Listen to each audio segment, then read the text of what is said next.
Leader of the third party. Thank you, Honourable Speaker. I was so enraptured with the debate there. The cost of living is soaring in this province, and people are slipping closer and closer towards homelessness every day. More than 100,000 households in BC pay more than 50% of their income on rent and utilities. This is a crisis-level amount. In my riding, people with developmental disabilities and low-income seniors are being forced into homelessness. Food banks are increasingly serving people who are working full-time and still can't make ends meet. How is this government responding to this crisis? Inadequately, to say the least. A new approach is needed.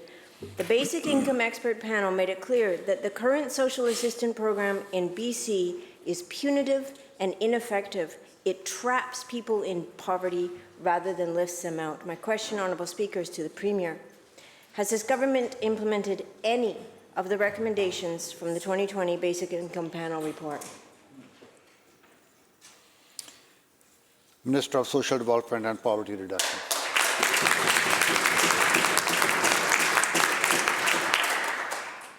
Thank you, Mr. Speaker. Thank you to the member for the question. It was the agreement between both the Green Party and the NDP in the historic confidence and supply agreement that initiated the expert review panel on basic annual income. It is a rich document that is being implemented across government in many pieces, particularly in its basic conclusion being that raising income assistance rates for the people most in need was the very first thing that this government has done. And that's why we've increased income assistance rates 5 times after them having been frozen for a decade under the previous government.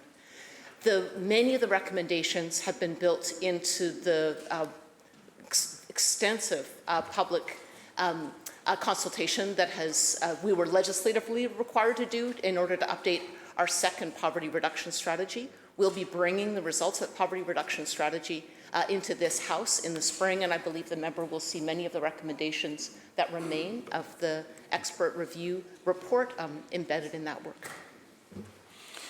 Leader of the third party, supplemental. Thank you, Honourable Speaker. Unfortunately, in this province, we have a poverty increasing strategy that seems to be underway. People are more and more falling into deeper and deeper poverty in this province. And the social assistance program forces them into stigma and shame.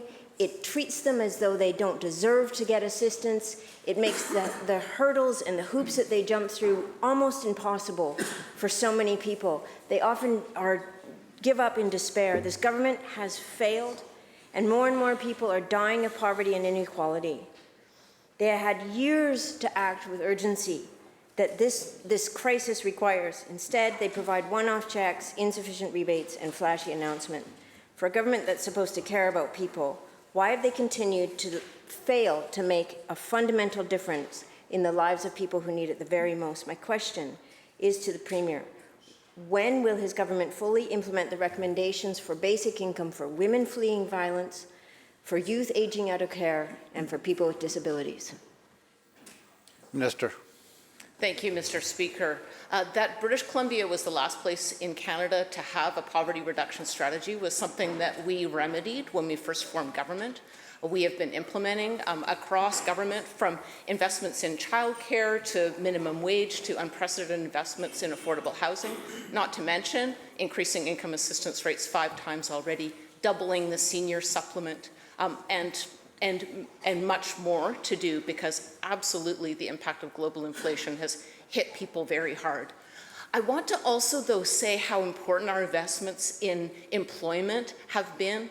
For me, because my ministry funds it in cooperation with the federal government, to be able to visit, for example, commercial truck driving training programs in Prince George, to meet 2 women, Jordan and Amanda, who are were funded to leave their homes and families to get new training, to then have the training, the course paid, and they're now both commercial truck drivers in the north.